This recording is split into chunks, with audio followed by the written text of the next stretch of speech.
Let me tell you a story that's been on my mind a lot recently. For a long time, DVD was how I experienced anime. At least that's how I experienced it when I finally realized what anime was. I don't include those younger, innocent years of watching Pokemon, Digimon, and Moncoli Nights on television. That's something else entirely. But when I was in high school, though, I would basically kill to get my hands on every anime DVD that I could find.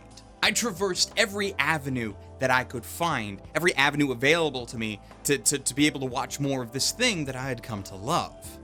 Technology was a major factor. Yes, like back before I cared about anime piracy, I remember the days of downloading DVD quality versions of anime like Hack-Sign and Tsubasa, only to have my computer down-convert them, because even playing DVD quality media was not something that my home computer was capable of.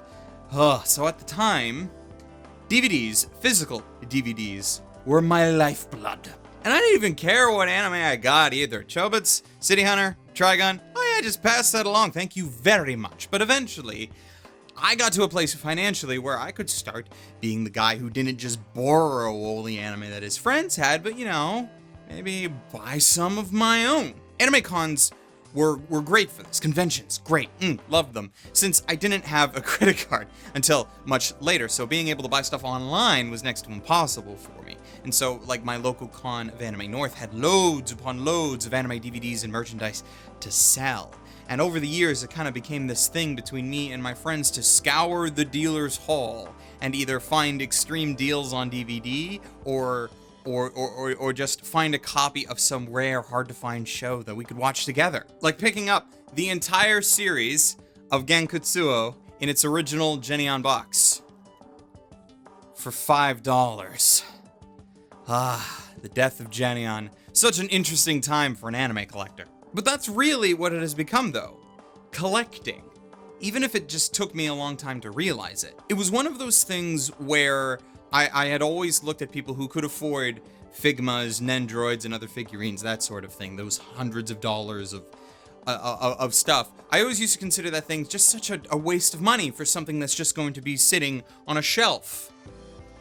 Then proceed to go and spend $500 on a Right Stuff anime haul that will only be sitting on my shelf for 8 years. Like, no joke, I bought this copy, this DVD set of Yu Yu Hakusho at a Best Buy during my first year of university.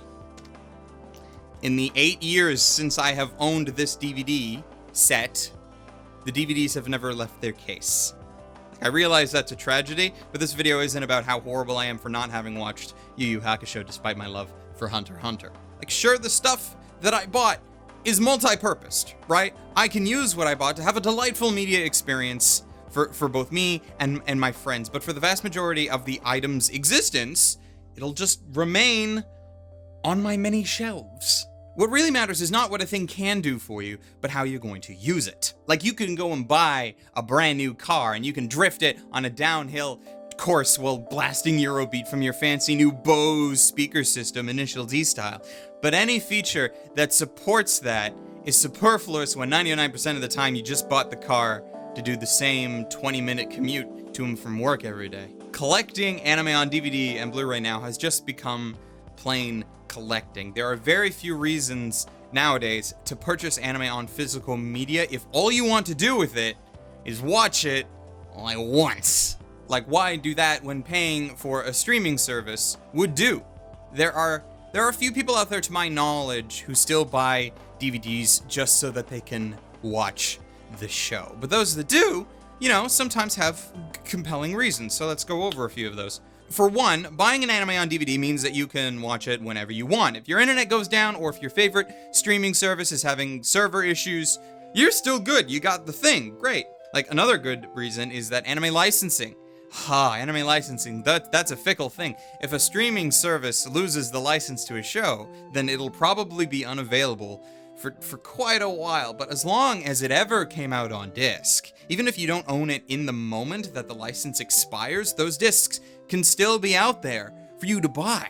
Like, I'm very happy and really excited to still have a copy of Paranoia Agent on DVD, for example, as this show and like a decent chunk of Satoshi Kon's work as a whole can't legally be watched online on any streaming service. And speaking of cons films, though, like watching anime films online is still a very rare thing. Hell, one of the reasons why I always cry out in agony when a favorite show of mine is gonna get a sequel, but only in the form of an anime film, is because us, in the Western audience, have to wait that much longer for a legal translation if we ever get it at all.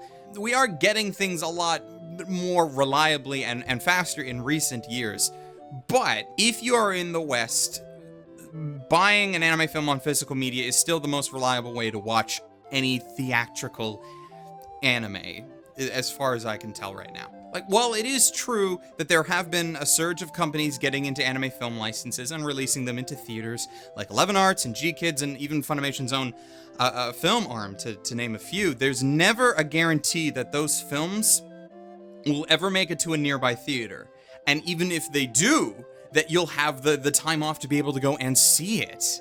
Like, the convenience of just ordering a Blu-ray online is still king for a lot of people in that regard. I'm not blind, though. I don't think companies are either. While us who grew up without anime on demand, anime streaming, still see the value in physical media, even if only as trophies for our collection that few others will ever see, the effects on a new generation coming into the fan base is visible. Like, I can go to a con now, and every time I do, I make it a point to scour the dealer's hall. I like doing that. But every year, there is less and less actual anime being sold.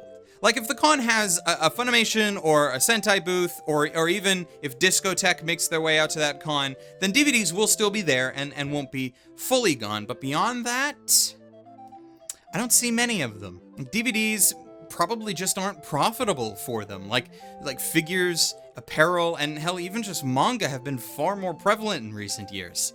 And it makes sense. If you have a decent internet connection, right? Streaming is financially the best way to go. Why would you spend $60 on the physical version of one series when that same $60 can cover, roughly about 9 months of any streaming service that offers far more than just one anime?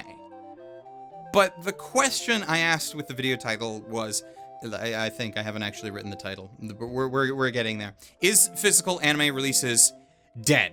The title will be something like that. And I think my answer to that question is no, nor do I think that they will be. Dead signifies a time when there will never be physical versions available. Period. Dead. In my mind, I don't see this happening, but I don't see the demand for physical anime to ever go back to what it was. Anime has never been a cheap hobby, but that hasn't stopped people from doing their best to save money where they can, and if that means a Crunchyroll or a Netflix subscription, then that's what's going to happen. Death is a relative term. Is it dead compared to the market like 5-10 years ago? Possibly. But is it dead in how the word should be used? No. So physical media will just have to find another market, or rather, they will just cater more to a market that already exists. Collectors. To a point, this shift has already started to happen. Like, every time I go to a con with a Sentai booth, the vast majority of what I see available from them on their table are copies of their collector's editions, right? The only way that this goes poorly is if you could only own these series by buying these collector's editions, these expensive collector's editions, but I don't think that someone like Sentai, right, is dumb enough to attempt that in the Western market. I mean, come on. Except when they did. Like I said, I don't think that physical media is dead yet. It still has a market, even if, say, Hollywood stops releasing films on disc, just purely because we have those otaku collectors who will buy them just to have. And perhaps I'm not alone in this love of just this idea of just owning a thing, the physicality of it. Like, things like ebooks and reading novels on a tablet have never appealed to me because the tactile sensation of holding a book and flipping through the pages isn't there. Like, I go out and I still buy video games physically, because not only can I enjoy the games and whatever cool extras that they come with, I'm able to share that game with my friends if they come by. And that can work too with anime. Like, I have so much that doesn't actually exist on any streaming service, and how am I gonna show this to my friends without having the physical copies? Like, I'm not saying either that I am against the transition into going more digital. There are situations where, yes, for some people, it's extremely more convenient and financially viable to go digital. And even if I don't prefer to read a digital manga over the physical book, I'm not going to turn up my nose at the idea of it, especially if that's the only way to experience the material itself, because, releasing translated digital manga might be the most, if only cost-effective way of producing that for us. But for me personally, I don't ever see myself stopping the act of collecting anime, collecting manga, collecting video games, and yes, collecting Nendroids and the like too. It's not cheap, I realize, and my wallet constantly yells at me for it, but I still enjoy it. I enjoy doing that, and it's not something that I ever want to give up. And I guess what I hope with the future is that I'm not forced to.